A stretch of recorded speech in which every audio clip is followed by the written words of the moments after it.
Things like texture sheets and stencils are great for making two-dimensional designs, but have you ever considered using them to make sculptural objects? Hi there, Sandy Huntress here for CreateAlong, and we are going to use supplies from the Botanical Beauty CreateAlong Box to make a really pretty sculptural spring wreath. This set of floral deco discs came in the Botanical Beauty box, and we're going to start with this wreath shape and some polymer clay rolled out on about a number 2 setting of the pasta machine, which is just around 2 millimeters thick.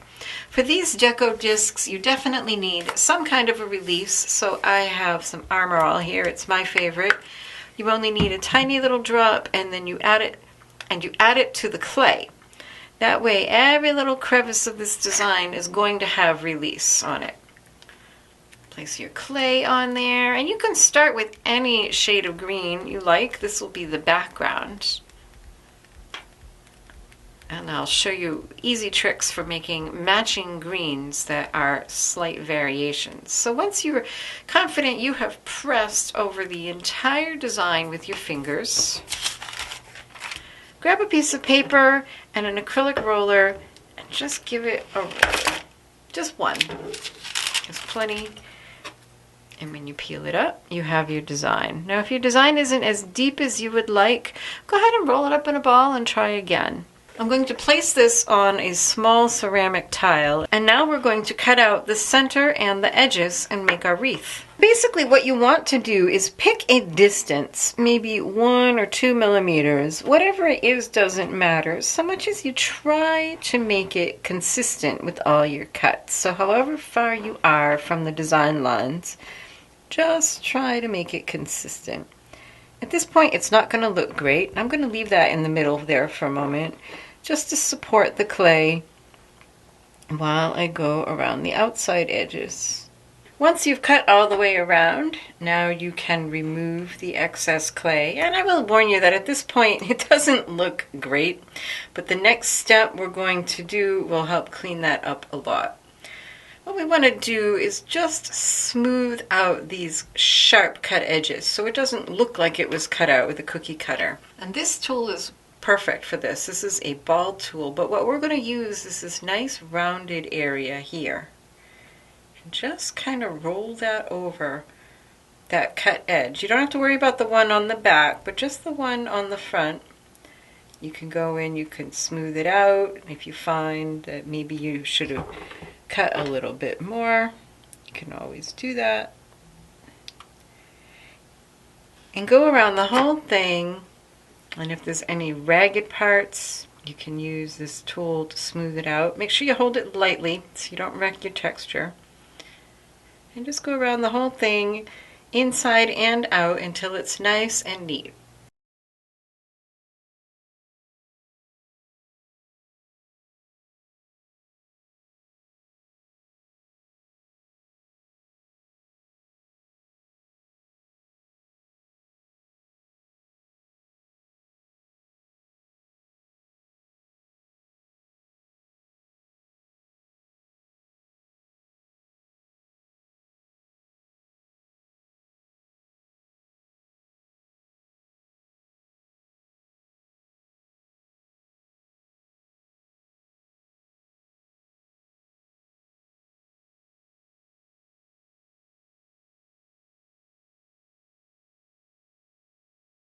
Next, we're going to make a variation of this color very simply by adding a little bit of blue to it. Blue is a strong color, so you don't need to add much, just a pinch. You can always add more, but it's harder to take it out. So just add a little bit at a time until you have a darker shade that you like.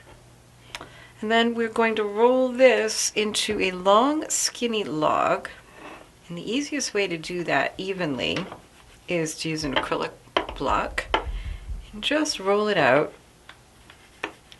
And what we're going to do is put some of these leaves that are on the wreath, we're going to put the darker color leaf on top of them. So once you have that rolled out to probably under 1/8 of an inch, then cut these into somewhere around 1/4 inch long pieces, about the same length as the leaves on the wreath. And cut a whole bunch of those. And then just roll the ends so that they have a little bit of a taper. And then you can place these wherever you want. If some of your impression didn't come out quite as nice as you liked, or maybe you messed it up at some point, you can put a leaf on there and use a bent needle tool to help you arrange it, and then add a line down the middle. This gives it some texture and also helps press it in place. So add as many of these as you want. I did about half of them. So there's our dark green leaves. Now let's use another one of these deco discs, the one with the leaves, to make some lighter green leaves. If you start with your main color of green and just add a little bit of white and a little bit of yellow, you can make a nice bright green that goes. So you've got these 3 shades of green that all work nicely together. Roll out that clay on the thinnest setting of your pasta machine. On mine, it's just about 1/2 millimeter thick. Add some release and spread it over. However, because this is so thin, you want to start with this on a sheet of paper just to support it. Textured side down, and the only thing we're going to need are the leaves here. So just make sure as you press from behind that you're pressing nice and firmly over the leaves. And as before, just give it a single roll with an acrylic roller. And this, if you can leave it stuck to the paper, that helps. There you have 6 leaves already nicely textured for you. And you can use your craft knife and cut out right against the embossed edge. And then pick up each one and just gently tap it with your fingers to kind of smooth out any ragged cut edges. And to give it a little shape, you can pinch it at the base, and then so you pinch it closed at the base and then just pinch it to kind of elongate, give it a little bit of a twist at the top, and add these wherever you think they would look good onto your wreath. And I found just the 6 on this texture plate was just enough for this wreath.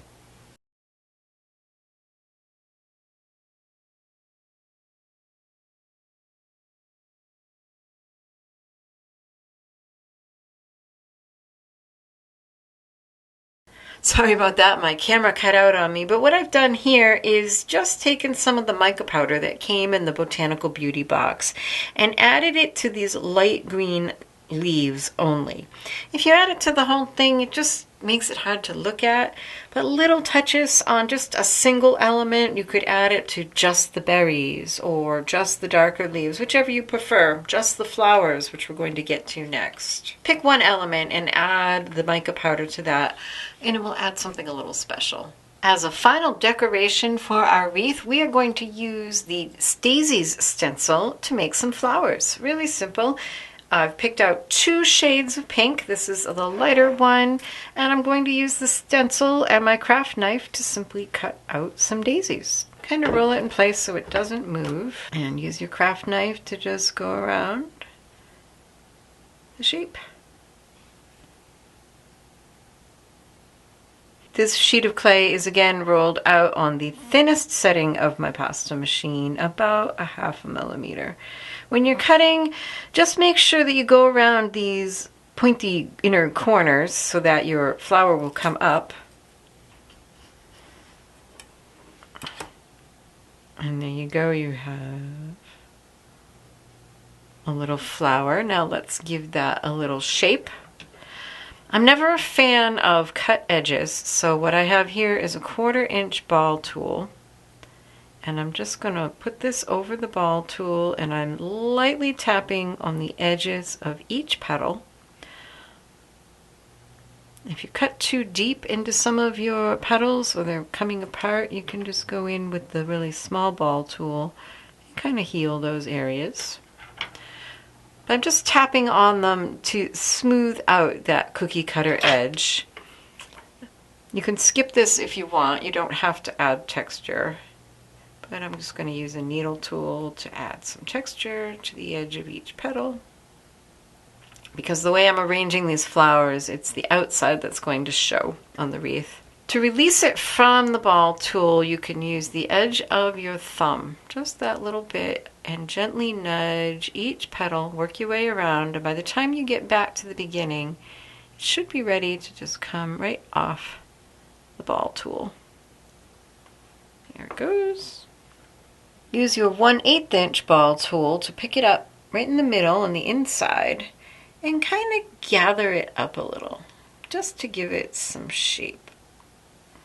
Now that you have your flower ready on your ball tool, you can decide where you want to put it. You can put one flower on the end of each leaf to kind of cover that end, but add them wherever you think looks nice.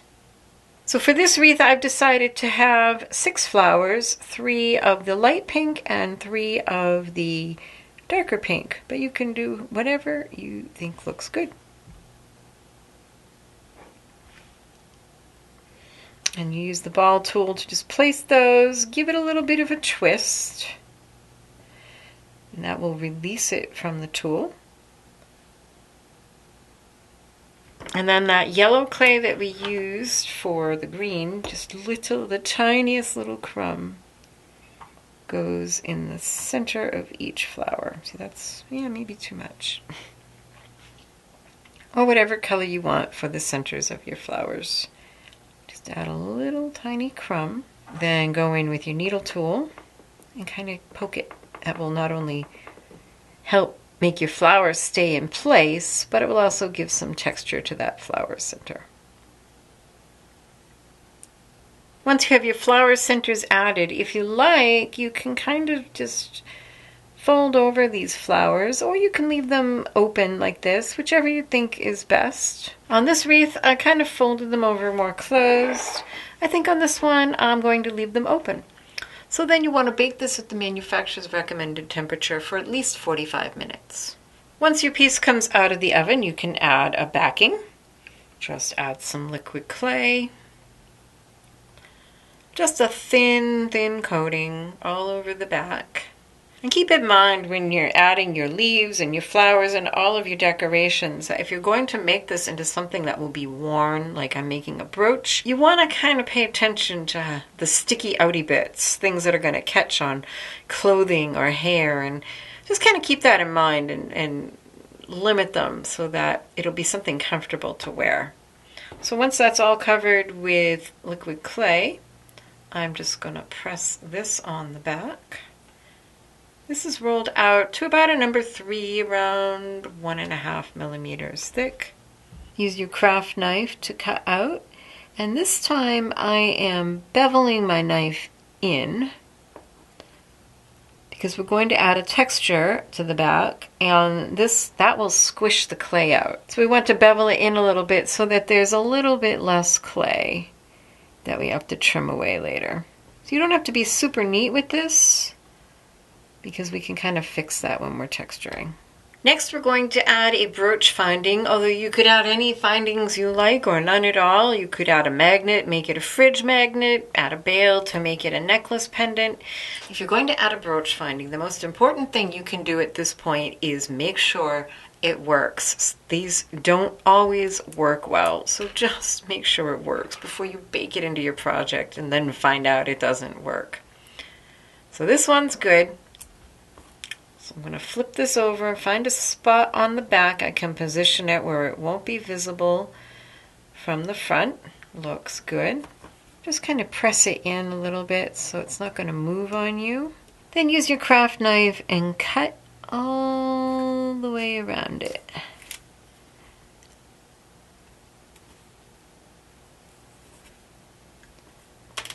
Pop that off, and I'm just going to, I don't think I had my knife up straight up and down, so I'm just going to cut around again.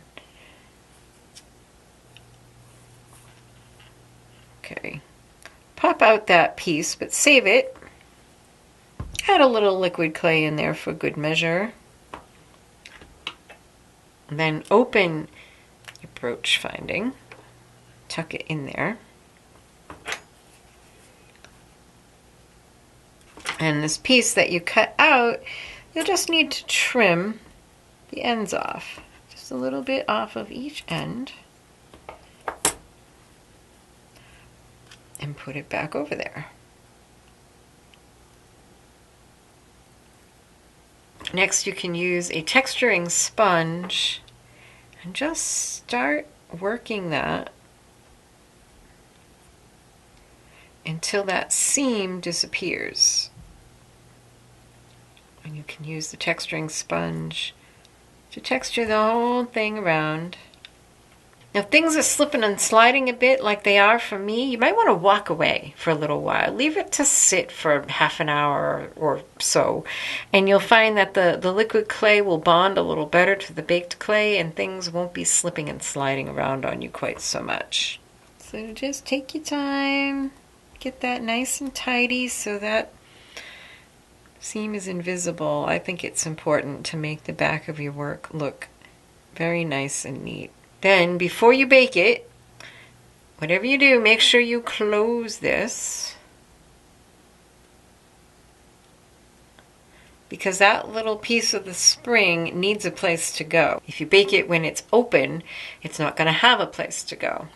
And then you'll just have to go around with your sponge, tidy up. You might have to trim off some excess and make it all nice and neat and bake it one final time. So I hope you've enjoyed a new way of looking at your supplies, that you can not only make things that are two-dimensional, but sculptural. Once again, this is Sandy Huntress for CreateAlong, wishing you happy creating.